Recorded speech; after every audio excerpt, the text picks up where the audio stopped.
이 시간 성경 봉독하실 때에 시편 64편 1절에서 6절 말씀까지 우리 한 절씩 교독하시겠습니다.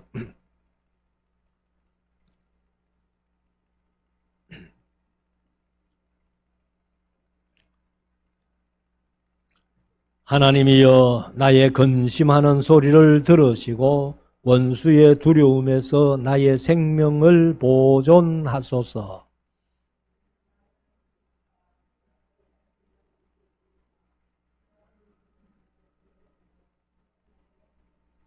저희가 칼같이 자기 혀를 연마하며 화살같이 독한 말로 겨누고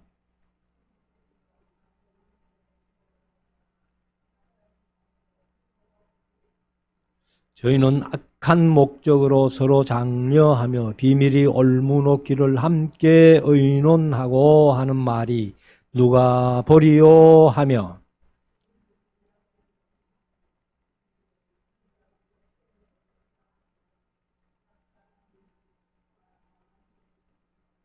아멘. 한번 기도하겠습니다. 이 시간 우리 하나님의 말씀을 묵상하는 시간인데요. 오늘은 시편 64편 10절까지 그리고 65편이 13절까지 있는데 오늘 64편, 65편 두 편을 이렇게 말씀을 함께 나누기를 원합니다. 두 편 해봐야 그렇게 절수가 많지 않기 때문에 시간이 그리 길지는 않으리라고 이렇게 생각이 되는데 제목은 이제 다윗의 신앙과 노래. 지금 계속해서 이제 다윗의 시로 이렇게 이어지는 그러한 말씀인데 이런 말씀들이 다윗의 믿음을, 신앙을 잘 표현해주고 있다. 그래서 세상에 원수들이 많고 대적들이 그렇게 많은데도 불구하고 하나님만이 나의 바위시고 피할 바위시고 나의 요새시고 나의 피난처시고 뭐 온갖 표현을 하면서 나는 하나님만 의지하는 그런 믿음을 이제 다윗을 통해서 찾아보고 있는데 우리가 이런 것들을 우리가 한번 다윗을 닮아가는 또 다윗을 배워가는 이런 일이 있으면 참 좋겠다 이렇게 봅니다. 근데 이제 다윗을 이렇게 가만히 보면은 그 시 속에서 어려서부터 하나님을 의지하는 믿음이 아주 다른 사람들보다도 좀 독특하다. 그렇게 볼 수가 있습니다. 그래서 말씀도 그렇게 말씀하시고 있습니다만은 믿음이 모든 사람의 것이 아니라는 거예요. 그래서 믿음은 이제 각자 개인이 가지는 건데 다 믿음 좋으면 얼마나 좋겠어요. 근데 뭐 우리 작은 교회라도 성도들 가운데서 어떤 분들은 말씀 중심한 믿음이 큰 믿음을 가진 사람도 있지만 아직도 이렇게 사람이 봐도 아이고 믿음이 왜 저렇게 좀 부족할까 이렇게 느끼는 그런 사람들도 있다는 겁니다. 그래서 우리가 이제 이 믿음이라는 것은 사실은 물론 뭐 성품이 괴팍한 사람들이 확실하게 변화돼 가지고 믿음 생활 잘하는 그런 사람도 없지 않아 있어요. 근데 우리가 이제 청년들이 이렇게 결혼할 때 제가 뭐 요즘 청년들한테 그런 결혼 얘기를 별로 안 합니다만은 전에 이제 부교육자 시절이나 이렇게 청년들을 이렇게 대해서 이렇게 결혼 얘기를 하면은 제가 목사지만은 미안합니다만은 믿음 좋은 사람보다는 성품 좋은 사람을 택해라. 그렇게 권면을 해왔습니다. 근데 믿음이 좋다는 것은 사실은 포장할 수 있어요. 그런데 그 믿음이 끝까지 좋게 가면은 문제가 없는데 믿음이 이렇게 좋았다가 믿음이 처져버리면은 본 성품이 나오기 때문에 그러나 이제 성품 좋은 사람은 사실 믿음도 빨리 들어가고 빨리 성장하고 아름답게 좋게 그렇게 성장하는 모습들을 볼 수가 있습니다. 그래서 우리가 이제 이 믿음이라는 것은 본인 책임도 있지만은 어떤 경우에는 또 하나님의 선물일 수 있다 하는 것을 우리가 한번 생각을 해 보아야 됩니다. 그래서 다윗이 이제 골리앗을 쳐서 죽일 때에 그때 다윗이 어디 가서 예언자를 만나보고 네가 큰 믿음 가지고 골리앗을 칠 것이다 이렇게 뭐 성경에는 기록이 없거든요. 그러니까 평소에 다윗이 늘 하나님을 믿고 믿음 생활하는 그 삶 속에서 너는 칼과 단창으로 내게 나오지만은 나는 여호와의 이름으로 나아간다 하면서 그런 믿음을 가지고 있었기 때문에 골리앗을 이길 수 있었다는 겁니다. 그래서 우리가 사실 어릴 때부터 이제 사람 속에 하나님을 의지하는 그런 담대한 믿음이 다윗에게 있었던 것처럼 저와 여러분들도 항상 하나님을 의지하는 담대한 믿음을 소유할 수 있는 그러한 모두가 될 수 있기를 주의 이름으로 축원합니다. 그래서 사울왕 같은 사람은 다윗을 죽이려고 하고 그래서 사울을 피해서 한 10년 망명 생활을 하는 그런 가운데 있었지만은 사울의 아들 요나단은 다윗의 믿음을 정확하게 봤다는 거예요. 그래서 다윗과 요나단의 믿음의 공통 분모가 전쟁에 관해서는 이 전쟁은 사람의 작고 많음에 달려있지 않고 하나님 손에 달려있다. 다윗도 전쟁은 하나님께 속하였다. 이렇게 고백을 한 것을 보면서 다윗과 요나단은 사실 성경 가운데서 가장 좋은 친구로 이렇게 많이 소개가 됩니다만은 근데 늘 말씀드립니다만은 다윗과 요나단은 그 좋은 관계를 오래 유지하지를 못했어요. 그리고 또 다윗과 요나단의 나이 차이가 성경에는 없어요. 그런데 성경학자들이 얘기가 거의 한 15살 정도 차이가 안 났겠나 이렇게 보는데 그렇다면은 사실 세상적으로도 친구가 15살 정도 차이 난다면 친구가 아니죠. 그러나 성경은 이제 다윗과 요나단을 좋은 친구로 이렇게 많은 분들이 얘기를 하는데 그러면 이제 우리가 64편, 65편 이어서 말씀을 묵상하면서 다윗이 도대체 어떤 신앙을 가졌고 그리고 그 신앙으로 어떻게 하나님을 노래하고 있는가. 그래서 다윗의 신앙과 노래라는 그런 말씀으로 이제 한번 64편, 65편을 보겠습니다. 부제목을 써놨는데 다윗의 시 영장으로 한 노래. 영장으로 한 노래는 이제 개역개정은 인도자를 따라 한 노래. 제가 늘 지휘자에 추어서 한 노래 이렇게도 말씀을 많이 드렸습니다만은 자 그래서 이제 다윗이 어떤 신앙으로 하나님을 노래했는가 1절부터 한번 보십니다. 하나님이여 나의 근심하는 소리를 들으시고 이런 거 보면 다윗도 근심했다는 겁니다.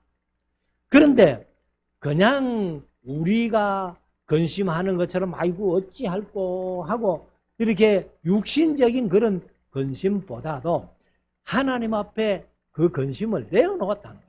아이고 하나님 내가 이런 근심이 있는데 내 근심하는 소리를 좀 들으시고 이렇게 하죠.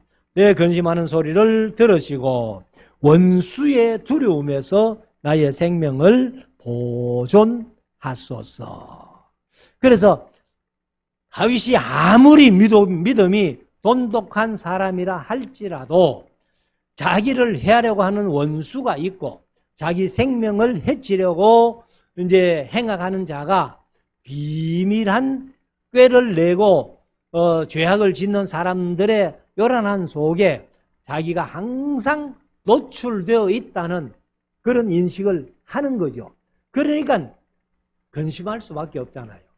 사람들이 내 목숨을 노리고 있는데 내가 어떻게 근심이 안 되겠어요. 그래 이제 다윗도 그렇게 근심하면서 하나님 나의 근심하는 소리를 들으시고 내가 마음속으로 두려워하고 있는데 그 두려움에서 내 생명을 보존해달라. 이렇게 기도를 합니다. 자, 2절. 주는 나를 숨기사 행악자의 비밀한 꾀에서와 개역개정은 음모에서와 이렇게 했는데 죄악을 짓는 자의 요란에서 벗어나소서.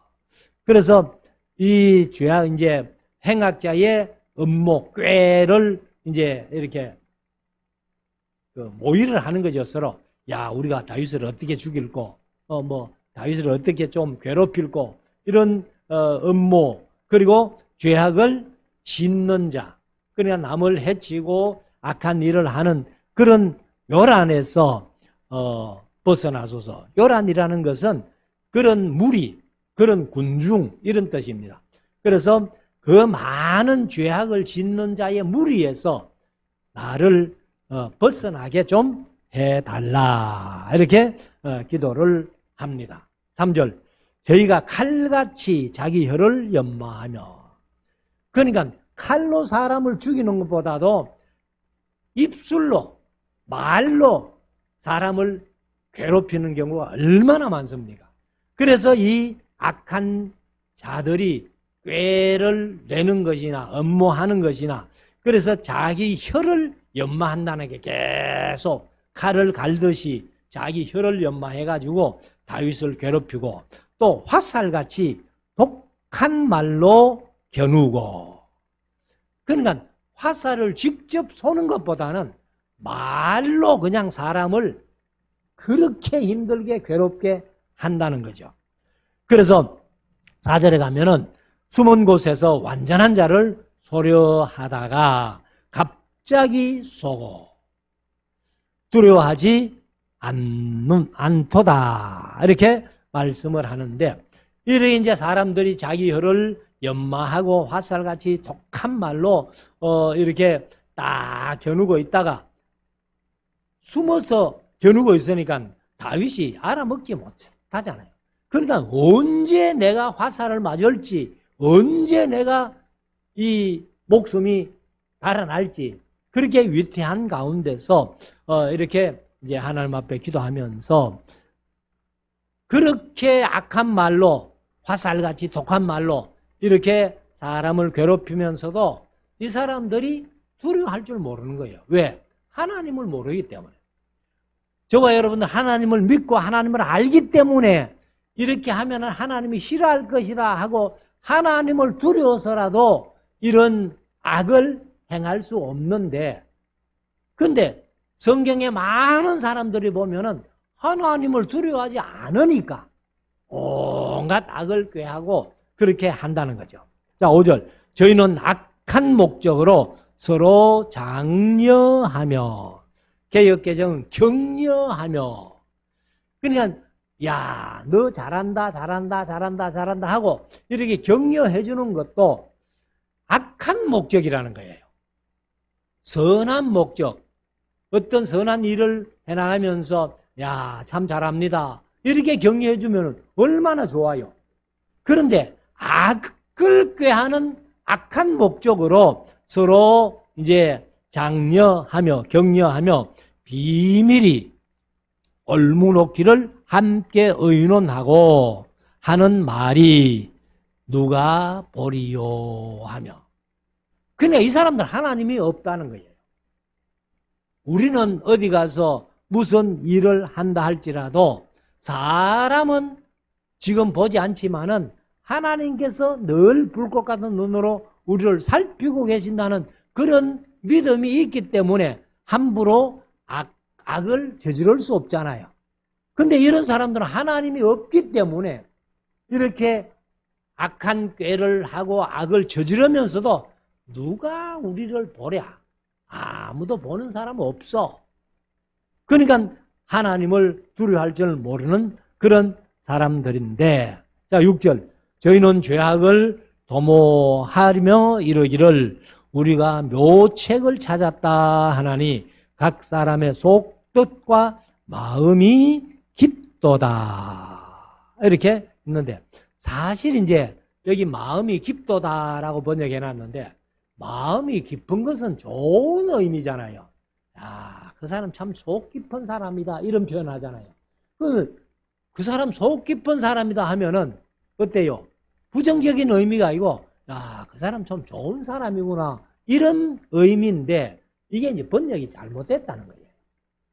이게 거짓말하고 온갖 일에 악한 꾀를 도모하는 그런 사람들이 마음이 깊도다 이렇게 했는데, 이 깊도다 하는 말이 히브리어로 보면은 아모크 하는데, 탐지할 수 없는 혹은 알기 어려운, 그러니까 그 사람 속을 모르겠다는 거예요. 그러니까 마음이 깊도다 하는 것은 이거는 긍정적인 면이고, 참 그 사람 속 깊다 이런 건 좋은 뜻인데, 이거는 좋은 뜻이 아니고 악한 사람들이 온갖 꾀를 내면서 이렇게 서로 그렇게 하면서, 그래서 각 사람의 속뜻과 마음이 알 수 없다는 거예요.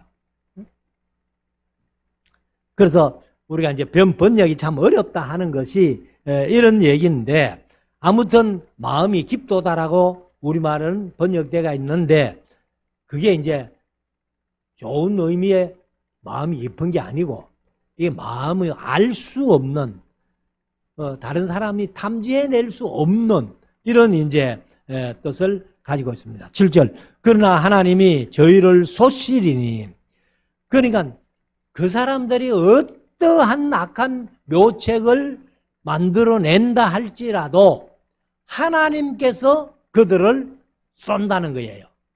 그래서 저희가 호련히 살해 상하리로다. 하나님이 쏘시는 살해, 그 사람이 상한다. 그래서 다윗은 항상 그런 사람들에게 노출되어 있으면서 악한 말로, 독한 말로 다윗을 해치려고 하는 그런 사람들 사이에서 이제 하나님을 의지하면서, 하나님 내 마음에 근심하는 소리를 좀 들으시고 나를 보존해달라 이렇게 했듯이 하나님이 그들을 쏘신다는 거예요. 그래서 하나님이 쏘신 화살에 그들이 상할 것이다. 이렇게 이제 다윗이 고백을 하는 겁니다. 그러면서 8절에 가면은 이러므로 저희가 엎드러지리니, 왜요? 하나님의 화살을 맞았기 때문에. 그래서 하나님이 화살을 쏜다는 것은 뭐예요? 하나님이 악인들을 징계하신다는 거예요. 저주하신다는 거예요. 그러니까 이러므로 8절에 저희가 엎드러지려니 저희 혀가 저희를 해함이라. 온갖 독한 말로 이렇게 남을 해하던 그런 사람들이 하나님의 화살 맞고 그렇게 저희가 엎드러진다는 겁니다. 그래서 저희를 보는 자가 다 머리를 흔들리로다. 머리를 흔든다는 말은, 아이고 그 사람 그렇게 악하게 말하고 악하게 살더니만은 뭐 좀 속된 말로 잘 뒤졌다. 응? 사람들이 고개를 절렁절렁 흔들면 아이고 그 사람 그거 잘 뒤졌다, 잘 죽었다, 그렇게 한다는 겁니다. 자, 9절. 모든 사람이 두려워하여 하나님의 일을 선포하며 그 행하심을 깊이 생각하시리로다. 사실 이제 하나님께서 이 악한 사람들을 징계하시고 벌 주시고 저주하시고 이렇게 역사하시는 것을 보면서, 아, 하나님은 살아계시는구나. 하나님은 살아계시는구나. 그래, 하나님은 선한 사람은 도와주시지만은 악한 사람은 저렇게 징계하시고 그렇게 치신다 하는 것을 사람들이 선포한다는 거예요. 그래서 이것이 바로 하나님이 역사하시는 그 역사 계시라고 우리가 알 수 있죠. 그래서 역사가 이렇게 사람들이 만들어 가지만은 악한 사람들이 만들어가는 역사는 악해져요. 그러나 결국은 하나님께서 이제 요한계시록 20장에서 행위록을 펴놓고 다 심판하시는 그런 모습을 우리가 볼 수 있습니다. 그래서 악인들은 이렇게 하나님께서 이제 화살을 쏴가지고 뭐 엎드러지게 하고 보는 사람들이 머리를 흔들 정도로 이렇게 하지만은 10절에 가면은 의인은 그렇게 얘기를 하잖아요. 악한 사람들을 향해서 이제 다윗이 이렇게 하나님이 이렇게 하실 것이다 하고 얘기를 했고 10절에는 의인은 여호와를 인하여 즐거워하며 다윗 자신이 그렇다는 거예요. 나는 하나님을 의지하면서 의롭게 하나님 앞에 의인으로 인정받아 살았기 때문에 나는 항상 하나님을 즐거워한다는 거예요. 그리고 그에게 피하리니 하나님께 피하리니 마음이 정직한 자는 다 자랑하리로다. 이렇게 말씀을 하십니다. 그래서 이 말씀은 다윗이 이제 많은 대적들, 많은 원수들, 악한 사람들이 다윗을 향해서 온갖 말로 화살같이 쏘고 이렇게 죽이려고 한다 할지라도 이 다윗이 자기가 직접 원수를 갚은 일은 없어요. 그는 하나님께 다 맡겼어요. 그래서 이 하나님이 성경에 보면은 너희가 친히 원수를 갚지 말고 진노하심에 맡기라 이렇게 말씀을 하시는데 로마서 12장 19절을 보면은 내 사랑하는 자들아 너희가 친히 원수를 갚지 말고 진노하심에 맡기라. 진노하심이 누구의 진노하심? 바로 하나님의 진노하심. 그래서 요한계시록 6장에 가면은 하나님 6장이 아니라 16장 하나님의 진노의 대접을 7개나 쏟잖아요. 그러니까 결국은 하나님께서 진노의 대접을 쏟아서 그 악인들을 다 갚아주시니까 우리가 친히 스스로 원수 갚을 생각하지 말아라. 그렇게 말씀을. 그래서 진노하심에 맡기라. 기록되어서되 원수 갚는 것이 내게 있으니 내가 갚으리라고 주께서 말씀하시니라. 그래서 우리가 여간 억울한 일을 당해도 좀 묵묵히 입을 닫고 참는 게 지혜라는 겁니다. 그래서 우리가 성경에도 보면은 뭐 예수님은 두말할 것도 없고 바울이나 베드로나 많은 믿음의 선진들이 온갖 그러한 핍박과 박해를 받으면서도 친히 원수 갚은 사람이 아무도 없잖아요. 근데 하나님께 다 맡기고 그 스데반 같은 사람도 억울하게 그렇게 죽음을 당했지만은 그러나 아버지여 저희들을 용서해 주세요 하고 세상을 떠나요. 그래서 원수 갚는 것은 우리가 하는 게 아니고 하나님께서 다 원수를 갚아주시는데 우리가 그 원수 갚는 것은 하나님께 맡기고 하나님의 진노하심에 맡기고 결국 요한계시록 20장에서 그 악인들이 다 불과 용어로 타는 못에 이제 백보자 심판 받고 들어가는 그런 모습을 우리가 이제 한번 생각해 볼 수 있습니다. 자, 그리고 이제 65편에 가면은 역시 다윗의 시 영장으로 한 노래 똑같은 64편과 똑같은 부제목인데 그래서 다윗의 신앙과 노래라는 제목으로 65편까지 말씀을 드리면은 65편의 1절부터 보면은 하나님이여 찬송이 시온에서 주를 기다리오며 사람의 서원을 주께 이행하리이다. 사실 이제 서원이라는 말을 우리가 요즘은 잘 안 쓰기도 하지만은 서원을 함부로 하면은 안 된다 하는 것을 이제 신약에 와서는 예수님도 그렇게 말씀을 하셨죠. 그래서 이제 여기 서원이라는 말은 이제 히브리어로 네데르라는 그러한 말인데 맹세한 서원 맹세한다 이렇게 이제 서원 제물을 얘기를 합니다. 맹세하고 서원하는 그런 말씀인데, 그래서 우리가 이제 예를 들어서 하나님께서 굳이 지시 명령하지 않은 선행을 하기로 하나님께 맹세하면서 소원을 아뢰는 겁니다. 근데 우리가 사실은 하나님 앞에 서원을 하는데 꼭 서원은 어떻게 합니까? 하나님이 이렇게 해 주시면 내가 이렇게 하겠습니다. 이게 서원이거든요. 그러면은 하나님이 안 해 주시면 안 합니까? 그러니까 그 서원이 잘못됐다는 거예요. 그래서 우리가 함부로 서원을 할 필요도 없고, 신약에 와서는 예수님께서도 함부로 맹세하지 마라. 하늘로도 맹세하지 말고 땅으로도 맹세하지 말고 예루살렘 성으로도 맹세하지 마라. 왜? 하늘은 하나님의 보좌요, 땅은 발등상이요, 그 다음에 예루살렘 성은 하나님께서 함께 하신 거룩한 성이기 때문에 그 이름으로 맹세하지 말라는 거예요. 그러나 우리가 이제 제가 강의할 때 늘 강조해서 말씀을 드렸습니다만, 세상에 태어나서 우리가 꼭 3번은 서원하고 맹세해야 돼요. 첫째는 세례 받을 때, 두 번째는 결혼식 할 때, 세 번째는 교회 안에서 임직식 할 때. 그래서 여기 권사님들 다 임직하면서 손 들고 서원했잖아요. 그거는 해야 돼요. 그래서 태어나서 한 3번은 우리가 서원을 해야 된다.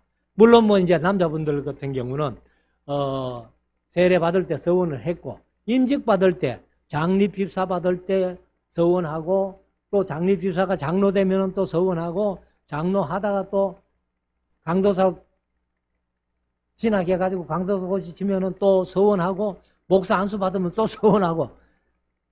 그거는 임직 받을 때 한 번으로 치고, 하여튼 여러 번 그렇게 서원을 합니다만은, 그것은 이제 한 번으로 치면은 우리가 한 3번 정도는 서원해야 된다. 그래서 하나님이여 찬송이 시온에서 주를 기다리며 사람이 서원을 주께 이행하리이다. 2절 기도를 들으시는 주여 모든 육체가 주께 나오리이다. 죄악이 나를 이기어 싸우니 우리의 죄과를 주께서 사하시리로다. 참 이런 말씀도 번역이 좀 어중간하게 되는데, 자 여기 보면은 우리의 죄과를 주께서 사하시리이다. 그래서 죄악이 나를 이겨 싸우니 우리의 죄과를 주께서 사하시리이다, 이렇게 번역을 했는데, 우리의 죄과를, 죄악이 나를 이겨 싸우니 주께서 우리의 죄과를 사하시리다 하는 이 말씀이 조금 번역이 어렵게 됐다는 거예요. 그러면 이제 원어를 그대로 번역한다면 이런 말씀입니다. 사악한 사람들이 말로 나를 이겼으나, 64장에서 말로 화살로 막 쏜다 그랬죠. 그러니까 말로 나를 이겼으나 세상에서는 자기가 지금 졌다는 건데, 사악한 사람들에게 지는 것 같지만 주께서는 우리의 죄과를 사하실 겁니다 라는 다윗의 이제 믿음이었어요. 그래서 우리가 세상에서 의롭고 정직하고 선하다고 다 이기는 건 아니에요. 스데반도 산하게 그렇게 말씀을 전파하고 이렇게 했지만은 결국 순교당했고, 베드로도 바울도 죄가 있어서 순교한 것이 아니라 세상에서는 의롭다고 다 이기는 것은 아니다. 최후의 심판이 이제 남아있지만은, 사악한 말로 어떤 자들인지 모르지만은 저희가 나를 사악한 말로 이렇게 이기는 것 같지만은, 그러나 하나님께서는 나를 져서 패배한 것으로 그렇게 하지 않고 주께서 내 죄가를 사하시리다 하면서 이제 다윗이 고백을 합니다. 4절 주께서 택하시고 가까이 오게 하사 주의 뜰에 거하게 하신 사람은 복이 있나이다. 우리가 주의 집 곧 주의 성전의 아름다움으로 만족하리이다.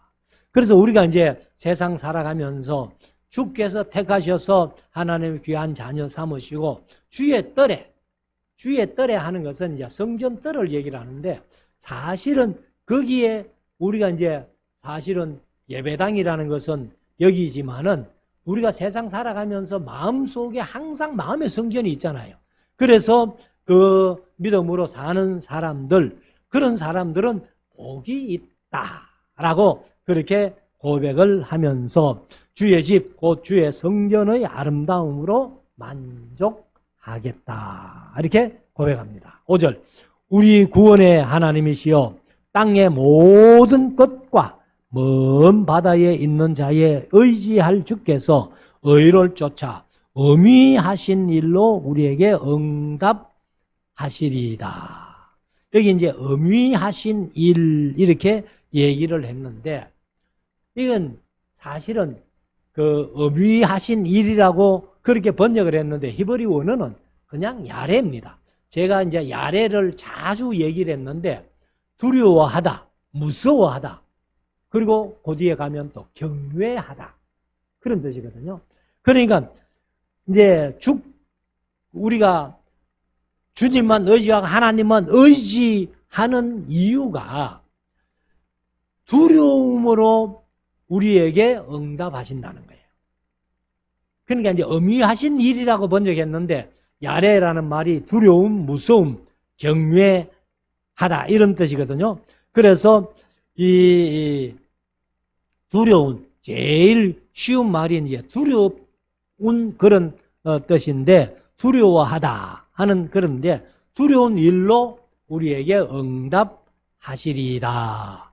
6절, 주는 주의 힘으로 산을 세우시며 권능으로 띠를 띠시며 바다의 흉용이라는 것은 큰 파도가 치고 하는 그런 것들을 얘기를 하죠. 그래서 바다의 흉용과 물결의 요동과 만민의 혼화까지, 혼화하는 것은 이제 그 무리가 막 큰 소리로 이렇게 떠드는 거, 이게 이제 혼화입니다. 그래서 만민이 떠들어 저도 이제 하나님께서는 진정하시니이다 하는 것이 고요하게 하실 수 있다는 거예요. 예수님이 그 배를 타고 가시면서 제자들과 함께 이제 고물을 베게 하고 주무시고 계시잖아요. 그러니까 갈릴리, 뭐 사실은 바다가 아니죠. 갈릴리 호수인데, 거기에 이제 풍랑이 일어가지고 막 배가 뒤집어질 것처럼 하니까 제자들이 막 예수님을 깨웠잖아요. 예수님, 우리를 살려주세요, 죽게 되었나이다 하니까 예수님이 바람과 바다를 꾸짖으시면서 잠잠하라 했더니만은 잠잠해진 것처럼. 그러니까 이제 여기도 다윗이 이런 노래를 합니다. 세상의 모든 사람들이 들고 일어나가지고 막 이렇게 큰 소리로 외치면서 이렇게 혼화하지만은 하나님은 잠잠하게 하실 수 있다. 진정하시나이다 하는 것은 잠잠하게 고요하게 하실 수 있다, 그 말이에요. 8절, 땅 끝에 거하는 자가 주의 징조를 두려워하나이다. 주께서 아침 되는 것과 저녁 되는 것을 즐거워하게 하시며. 사실 우리가 아침 되는 것이 즐겁습니까? 또 저녁 되는 것이 즐겁습니까? 근데 다윗은 주께서 아침 되는 것과 저녁 되는 것을 즐거워하게 하신다는 거예요. 저녁 되면은 왜 즐거워요? 하루 종일 피곤하게 일하다가 이제 저녁 먹고 밤이 되면은 내가 편히 좀 쉴 수 있구나 이래가지고 즐겁잖아요. 그래서 시편 127편에 보면은 2절에 솔로몬이 그런 기도를 했잖아요. 하나님께서 사랑하시는 자에게는 잠을 주시는도다. 그는 편히 쉬게 되니까 저녁이 되면 즐겁고 또 아침에는 왜 즐거워요? 근데 많은 사람들을 보면은 뭐 낮에 힘들게 일하고 저녁에 잠을 여간 잤다 손 치더라도 아침에 일어나기가 막 힘들어가지고 아침이 즐겁지 않은 사람들이 많이 있잖아요. 근데 우리가 인생을 그렇게 살면 안 됩니다. 아침도 즐거워야 되고 저녁도 즐거워야 돼요.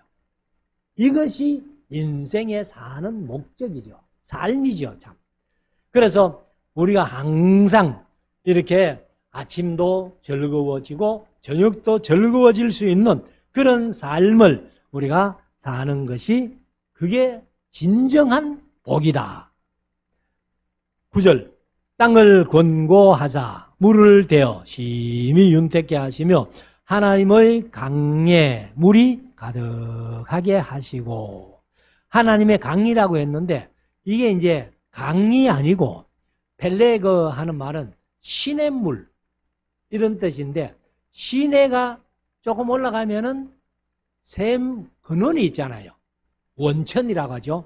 그래서 이것이 이제 강보다는 이제 그 시내고 조금 더 올라가면은 그 강 시내의 원천이 있어가지고 거기서 샘물이 솟아나가지고 이제 시내를 흘러가지고 모여서 강으로 가면은 강이 되는데 그래서 하나님의 그 시내 물 작은 물이지만은 물이 원천이 있더라는 거예요. 그래서 거기에 이제 물이 가득하면은 시내도 물이 계속 마르지 않고 시내 물이 마르지 않으면은 모여가지고 강물도 마르지 않는 그런 것을 말씀을 합니다. 그래서 땅을 권고하사 물을 대어 심히 윤택케 했다. 지금 우리 경상도 지방은 좀 비가 그렇게 많이 안 왔는데 뭐 중부 지방은 지금 너무 와가지고 지금 피해가 얼마나 많은지 봅니다. 그래서 우리가 하나님이 사실 이스라엘 땅은요 하나님이 비를 안 내려주시면은 농사를 못 지어요. 지금은 이제 갈릴리 그 호수물을 전부 파이프를 연결해가지고 아주 옥토로 만들어가고 있습니다만은 그거는 이제 뭐 과학기술이 이제 발달하다 보니까 그렇게 하는데 이 사실은 이제 이스라엘 백성에게 주신 가나안 땅은 하나님이 비를 안 주시면 농사를 못 짓는. 그러니까 이제 하나님이 물이 가득한 그러한 샘 근원을 갖고 계시니까 얼마든지 농사를 잘 지을 수 있는 그런 은혜를 주신다는 거예요. 그래서 9절 하반절 땅이 이같이 땅을 예비하신 후에 저희에게 곡식을 주시나이다. 그래서 하나님께서 물을 적당하게 이른 비와 늦은 비를 주셔가지고 곡식이 잘 떼가지고 참 곡식이 풍성하고 포도나무에 열매가 잘 떼가지고 포도주가 풍성하고 올리브나무에 올리브 열매가 잘 떼가지고 올리브 기름이 풍성하면은 그래서 곡식과 포도주와 기름이 풍성하면 그게 최고예요. 자 10절 주께서 밭고랑에 물을 넉넉히 대사 이 땅을 평평하게 하시며 사실 이제 밭이 있으면 고랑이 있다는 건데 그런데 고랑이 이렇게 좀 이렇게 두둑하게 올라왔잖아요. 거기에 이제 물이 잘 이렇게 뻗쳐 들어가지고 뭐 비가 안 와도 물만 들어가면은 농사를 얼마든지 짓고 그래서 이제 곡식이 잘 떼가지고 풍성한 그러한 이제 곡식을 얻고 포도 열매를 얻고 올리브나무 열매를 얻었어. 그렇게 밭 이랑에다가 물을 평평하게 그렇게 하시며 또 단비로 부드럽게 하시고 그 sak에 복을 주시나이다. 그래서 사실 이제 단비로 부드럽게 이렇게 얘기를 했는데 사실 우리가 뭐 농사를 좀 지어봤습니다만 씨를 작은 씨앗을 이렇게 심어놨는데 소나기가 퍼부어버리면은 어떻게 돼요? 이게 깊이 묻혀 있으면 괜찮은데 얇게 묻혀 있으면 빗방울이 떨어지면서 흙을 다 뒤집어버려요. 그러니까 씨가 전부 밖으로 나와 버립니다. 그러면 새들이 뭐 다 쪼아 먹어버리고 농사가 안 되는 거죠. 그러니까 그런 땅에는 하나님께서 단비, 적당한 비, 이슬비나 보슬비나 가랑비 같은 것을 주셔가지고 이렇게 이제 심어야 이게 이제 잘 이렇게 사기 나고 그런 것을 볼 수 있습니다. 자, 11절. 주의 은택으로 연사에 그 한 해를 얘기를 합니다. 그래서 개혁개정은 한 해를 이렇게 얘기를 했는데 주의 은택으로 연사 한 해를 관시우시니 주의 길에는 기름이 떨어지며 들의 초장에도 떨어지니 작은 산들이 기쁨으로 띠를 띄었나이다.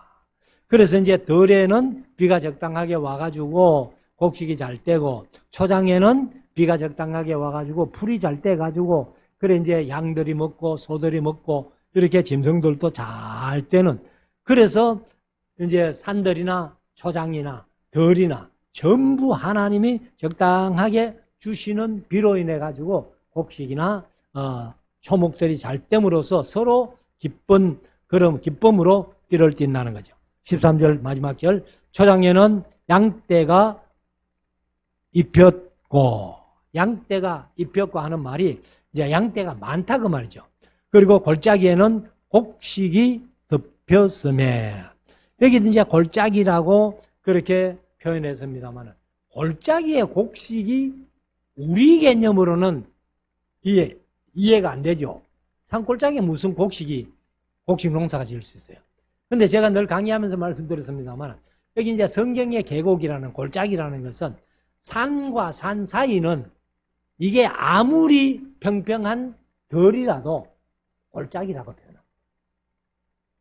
그래서 다윗이 아까도 말씀드린 대로 골리앗을 죽였던 엘라 골짜기도요.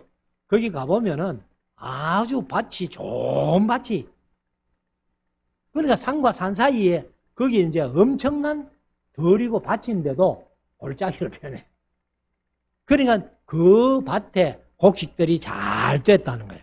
그래서 골짜기에는 곡식이 덮였음에 저희가 다 즐거이 외치고 또 노래하나이다. 이렇게 합니다. 그래서 우리가 사실 이제 이런 것들이 우리가 농사 짓는 농촌의 모습이면서 풍경이면서 이렇게 농사가 잘 되는 것이 하나님이 복을 주신 것이다 하는 것을 성경은 여러 군데 노래하고 있죠.